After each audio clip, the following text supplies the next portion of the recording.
Fala galera, estamos aqui no Espírito Summit, começando mais um podcast.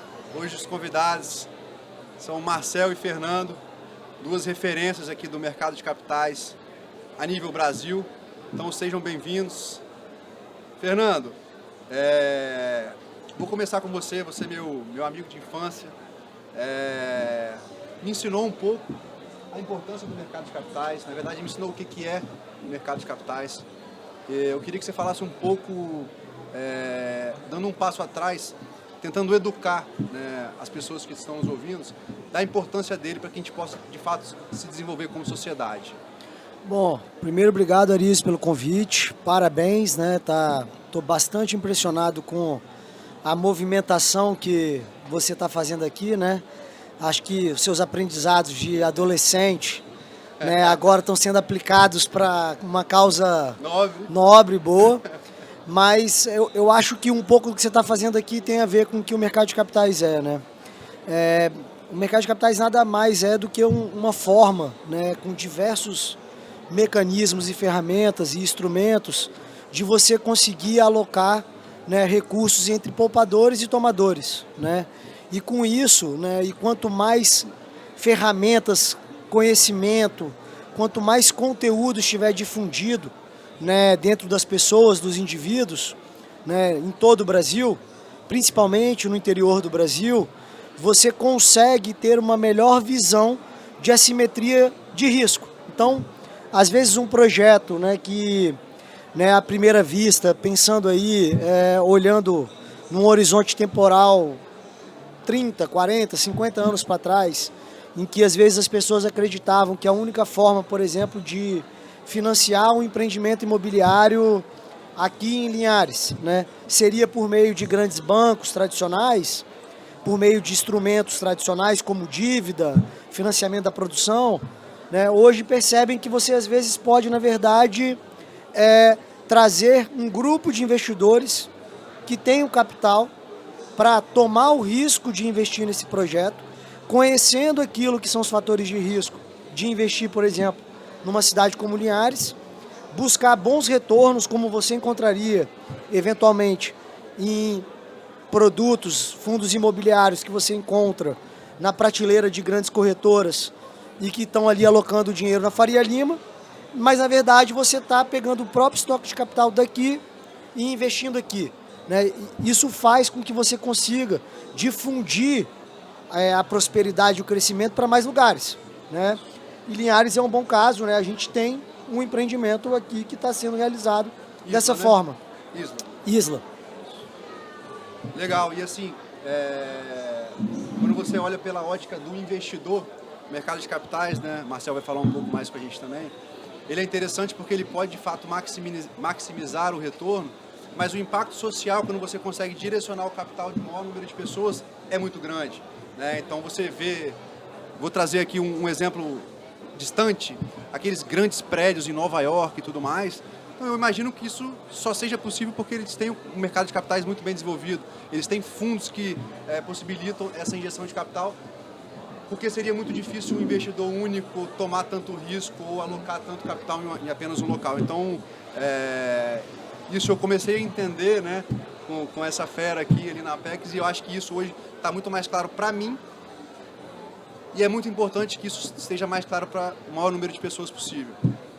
Marcel, você tem um pouco mais de rodagem que a gente. Imagino que o desafio... Pô, você tá de brincadeira, né, cara? Eu imagino que o desafio... São os anos aí, eu tenho mais milhagem que vocês. Mas eu sou um cara elegante, né? Pô, imagino que o desafio lá atrás era ainda maior. Então, eu gostaria que você contextualizasse um pouco desse desafio, né? Eu sei que você veio de um mercado, do Sul, né? Sim. Um pouco mais desenvolvido, mas não tão quanto São Paulo. Então, conta como foi esse início de trajetória até você poder romper e, de fato, entregar algo relevante no mercado de capitais. É fato, né? Enfim, nós estamos na área de tecnologia, fazendo investimentos. Obrigado pelo convite, Arísio. Ótimo estar aqui em Linhares de novo, no mesmo ano, né? Eu vim esse ano, no início do ano. Foi super legal conhecer Linhares, tudo de volta, vendo esse evento aí, puta, gigante que você está organizando, parabéns. Mas enfim, eu sou do interior também, né? Então eu entendo bem essa dinâmica. Eu nasci no interior do Paraná E Curitiba, que é onde eu moro hoje, e é a sede da empresa, da TM3, da nossa gestora, Curitiba está fora de um grande centro, né? Como São Paulo, Nova York, mesmo Rio de Janeiro, né? O centro financeiro do Rio de Janeiro sempre foi muito forte, principalmente na área de investimentos. Então eu vivi esse desenvolvimento do mercado de capitais fora do eixo Rio-São Paulo, aqui no Brasil. E, de fato, eu comecei nos anos 90 a empreender no setor de tecnologia, a acessar também o mercado de capitais, porque nós precisávamos de recursos, era uma startup nesse período, precisava acessar o mercado de capitais, precisava acessar investidores, e a dificuldade era muito maior de fazer isso lá em Curitiba, ou no interior em geral, do que fazer em São Paulo. Em São Paulo as coisas já aconteciam naquela época, início dos anos 90. Hoje isso mudou muito, Arísio. A gente está testemunhando aqui em Linhares um evento desse porte numa cidade de 200 mil habitantes, no interior do Espírito Santo, né? Então, isso era inimaginável há poucos anos atrás, né? Eu acho que um outro testemunho que eu posso dar para vocês, vindo de fora, ou seja, já viajei o mundo inteiro, há negócios, há trabalho, investindo, sendo investido. Brasil eu conheço bastante, mas vocês têm aqui no Espírito Santo um diferencial bastante grande, que é a vontade de fazer as coisas, é o senso de empreendedorismo, é baixar a cabeça e trabalhar duro, e a gente não vê isso em todo lugar. Então eu fiquei muito impressionado ao chegar aqui para tocar o FundSisum, para tocar o Fundo de Investimento do Fundo Soberano, em Venture Capital, em startups. Eu fiquei super bem impressionado com o desenvolvimento do ecossistema, com a cabeça dos empreendedores jovens locais. De fato, foi uma ótima surpresa. Então, isso mostra que, de fato, o capital, os mercados de capitais já estão se interiorizando no Brasil, como aconteceu nos Estados Unidos. Ou seja, o Brasil acaba seguindo de novo os passos dos Estados Unidos, um país grande, um país rico, muito mais rico que o Brasil, mas o Brasil também é um país rico, e esse processo de interiorização, ele é amplificado, eu diria, aqui no Brasil particularmente, pelo capital advindo do agronegócio. O agronegócio está no interior. Hoje você tem cidades que estão enriquecendo muito rapidamente fora do eixo Rio-São Paulo. E esse dinheiro, como o Fernando falou, é muito melhor que ele fique nos seus locais, na sua geografia, com pessoas próximas, conhecidas, de confiança. Isso vale para todo lugar do mundo, não só no Brasil, como aconteceu lá atrás nos Estados Unidos. Então, o que a gente vai assistir daqui para frente, numa velocidade muito maior, é o processo de interiorização no Brasil do mercado de capitais. E no meu caso especificamente interessado em tecnologia, em startups, em venture capital, isso é muito mais intenso, porque você não tem uma barreira para um empreendimento dar muito certo em Linhares, ou em Ji-Paraná, ou em Lucas do Rio Verde, ou em Caxias do Sul. Não há barreiras mais. Você pode estar em qualquer lugar do Brasil fazendo negócios com a mesma qualidade ou até mais qualidade do que você tem em São Paulo. Sim. E só fazer um comentário que eu acho que vale destacar, isso, do que o Marcel falou. Por exemplo, essa interiorização, mas esse amadurecimento do mercado de capitais pega pelo próprio amadurecimento das instituições, né? Você pega o Estado como Espírito Santo, né, que começou a ter uma receita excedente de algo que é, vamos dizer assim, tradicional, que é o petróleo, e ao invés de pensar em alocar esse recurso talvez de uma forma mais comum, que seria talvez o pior cenário, alocar direto em despesa corrente, né? Ou eventualmente até pensando que poderia alocar isso de uma forma, talvez não pensando de forma tão longa em construir diferenciação, a gente começou a tentar construir diferenciações que a gente vê às vezes sociedades que têm características similares como a nossa, Espírito Santo, um estado geograficamente pequeno, 4 milhões de habitantes. Você pega, por exemplo, Singapura, que tem um grande fundo soberano, e o Espírito Santo fazendo fundo soberano, e aí, além de fazer um fundo soberano, parte dele agora olhando para poder investir em startups e inovação. Aí eu vou puxar a bola, Arísio, te ajudar aqui um pouco, que eu vou pedir para o Marcel, talvez, também comentar um pouquinho para a gente, um pouco mais o que está olhando, porque eu sei que tem coisas que são daqui, né? Mas tem um ângulo também de startups de fora que, se vierem para cá, também estão no jogo. Exatamente. Como é que está essa safra de de startups? Fernando, ótima pergunta. Eu acho que me dá a oportunidade de falar um pouquinho, explicar um pouco melhor o trabalho que a gente vem desenvolvendo com o FundSisum, que é a parte do Fundo Soberano voltado para inovação e tecnologia. O trabalho que a gente está fazendo aqui não é só investir nas startups. Então, todo fundo de Venture Capital investe basicamente dinheiro em startups, em empresas de base tecnológica. Ok. O projeto que a gente está desenvolvendo aqui no Espírito Santo, o projeto que o BANDES, Governo do Estado, o BANDES, a partir do Fundo Soberano, resolveu desenvolver, é um projeto de não só investir nas startups, mas também ajudar a acelerar o desenvolvimento do ecossistema como um todo aqui em Capixaba. Okay. Né? Então, isso envolve aceleração de ideias, ou seja, a gente está investindo em ideias, não em empreendimentos já prontos. Certo. Desde o investimento em ideias até empresas já prontas, empresas capixabas. Então, esse é um ponto importante do projeto. A gente pega desde ideação até startups maduras, que já têm faturamento, que já têm porte, que já têm um grande número de clientes. Uma outra vertente que tem a ver com o que o Fernando aqui falou é você trabalhar o desenvolvimento do ecossistema de forma mais acelerada. Não existe nenhum ecossistema de sucesso no mundo que se fez organicamente isolada do planeta, isolada do país, né?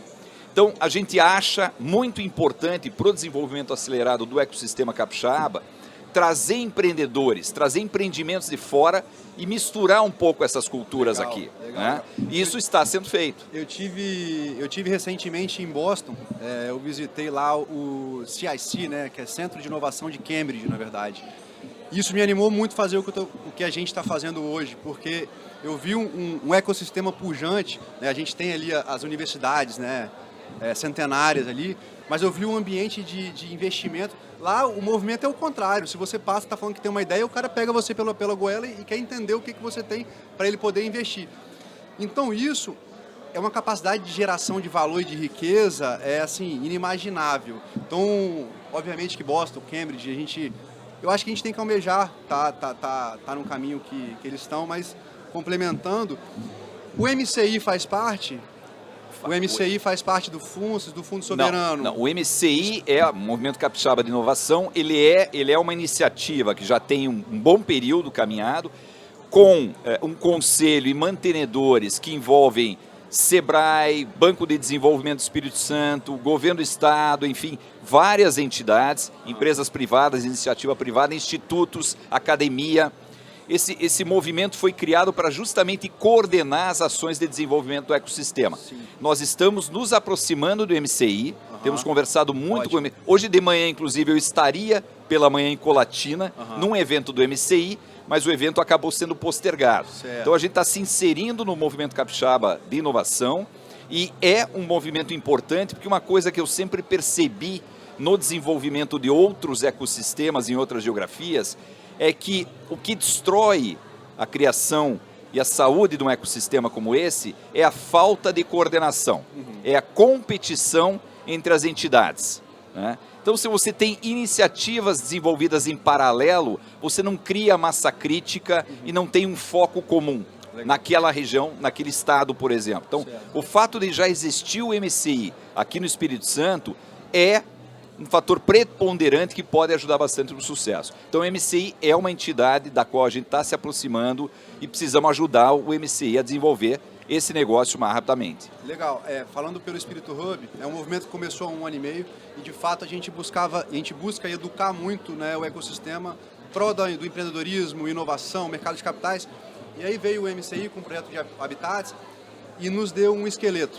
Falou assim, olha, vocês precisam de acelerar 20 startups e pré-acelerar mais 15 startups. E aí disponibilizou recurso. A gente teve que se virar para fazer. Então amanhã a gente vai ter aí 25 pitches de startups, majoritariamente local, né? Que, estão se desenvolvendo em razão de local Espírito Santo ou local Linhares? Local Espírito Santo. Tem Espírito Santo, tem Linhares, tem alguns de fora, mas majoritariamente Linhares. Que se não fosse esse recurso, que só foi possível a partir da melhor alocação, como o Fernando falou lá atrás, olha isso que está acontecendo em razão de todo um planejamento a nível de Estado. Tem que induzir, induzir. Eu já vi isso em outros lugares, Arísio. Se não houver indução, seja de um agregado de entidades, academia, governo do estado, iniciativa privada. Tem que haver essa indução, isso é muito importante. Legal. Fernando, eu queria que você contasse um pouco, né? Eu conheço bem a Apex, conheço desde o início e tenho muito orgulho da história que meus amigos estão construindo, tenho acompanhado de perto.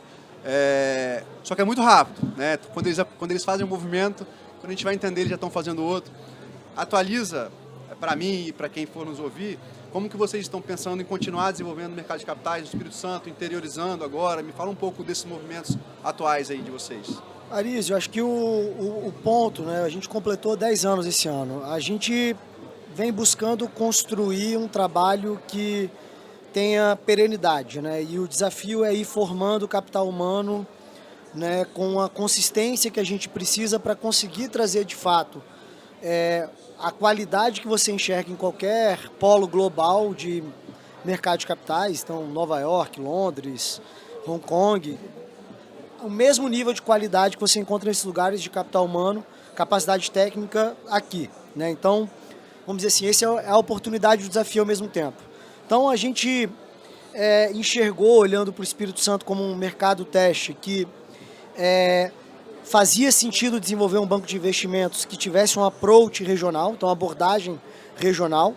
E a gente começou a entender que, olhando para o Brasil, né, polos que tenham pelo menos 150 bilhões de reais de PIB, de influência, tem demanda agregada suficiente para você construir, né, o ecossistema que o banco de investimentos consegue prover soluções, e isso tem demanda e tem oportunidade, você consegue construir um negócio lucrativo e sustentável naquela região, né? Então, a gente fez isso aqui no Espírito Santo, né, até o ano passado, concentrando em 4 grandes áreas de negócio. Então, gestão de recursos, que a gente tem algumas estratégias, então, investimento no mercado imobiliário, investimento em empresas, investimento em crédito, né, e mais recentemente a gente começou a ter alguns investimentos em oportunidades listadas em bolsa, né? Então, foi o galpão logístico, né? Listado em bolsa? Não, foi shopping, desculpa. Não, listado em bolsa, investimento não. A gente, por exemplo, entrou agora no follow-on da CVC, por exemplo. Tá?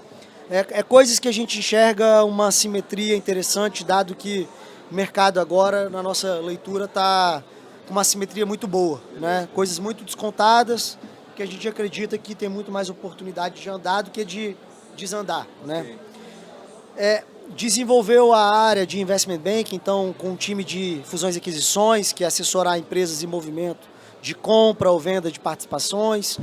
Mercado de capitais, que é assessorar empresas em movimento de levantar capital no mercado, né, por dívida ou por equity, que é a participação do negócio.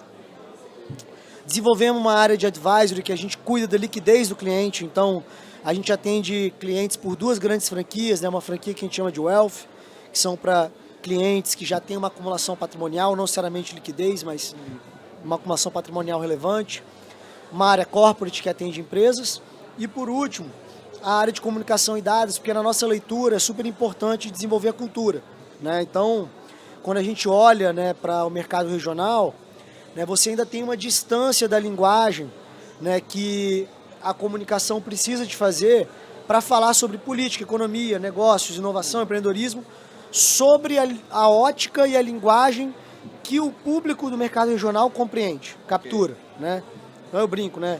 Tem que usar menos termos em inglês, né? Você tem que falar de uma forma um pouco mais educada e simples, mas que no fim das contas é sofisticado, porque falar de forma simples é difícil. Sim. E do ponto de vista de dados, né? Porque o nosso público que a gente atende, né, os nossos clientes, a persona deles, né, você tem muita pesquisa no Brasil que cobre equities, ou seja, cobre o mercado de ações, cobre política, cobre macroeconomia internacional, nacional, mas o nosso cliente ele quer saber o tamanho do varejo no Espírito Santo.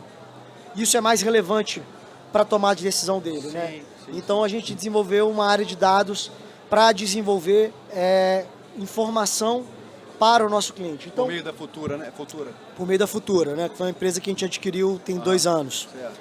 Então, quando a gente conseguiu montar essa estrutura, né, que trabalha de forma coesa entre si, nessas 4 grandes áreas de negócio, a gente começou a trabalhar para replicar esse modelo em outros estados fora do eixo de São Paulo. E aí tive a graça, por coincidência, de ir para a terra do Marcel, né? Então a gente foi para o Paraná, né? Hoje a gente está presente no polo de Londrina, temos escritório em Maringá também, e também temos presença em Santa Catarina, em Joinville e em Florianópolis. Mas a nossa ideia é ir, né, a gente brinca boi aos bifes, né, um passo cada vez. Então, a gente não pensa em crescer de forma super acelerada, não é a nossa ambição, apesar de a gente crescer realmente com alguma intensidade. A gente prefere ir consolidando bem cada um desses polos que a gente está, né, desenvolvendo de forma completa esse ecossistema de iniciativas e soluções para capturar um termo que tem a ver com o que está acontecendo aqui hoje, que é um paper que saiu há algum tempo em Harvard, que é o Network Effect, né, o efeito de rede, que basicamente coloca que quando você monta uma estrutura, que é um ecossistema, né, e você passa a ter, né, as redes sociais explicam muito bem isso, cada novo membro que participa daquela rede, ele não só tem valor gerado por estar presente numa rede que já tem pessoas que agregam valor para ele, mas ele também passa a agregar valor para as pessoas que já estão presentes. Perfeito. E quanto mais você vai construindo e agregando novas pessoas, novas empresas para esse ecossistema, novas instituições que podem ser públicas também, mais você captura valor dentro desse efeito de rede. Então, eu acho que a gente acha que é um pouco disso que é a missão da Apex, olhando essa visão de desenvolver os mercados regionais brasileiros. Maravilha. Bom, pessoal, eu queria aproveitar a aula, né, que eu tive com o Marcel aqui, né Ferreira? Com certeza. E com o Fernando também.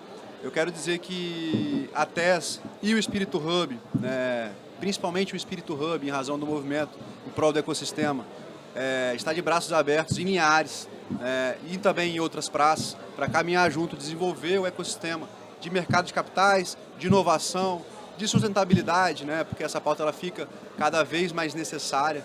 A gente vê muitos mercados se fechando em razão da falta de rastreabilidade e por aí vai.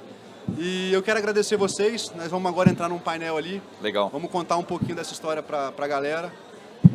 Beleza? Obrigado. Beleza. Aceito o convite aí, Arísio. Obrigado, Arísio. Valeu.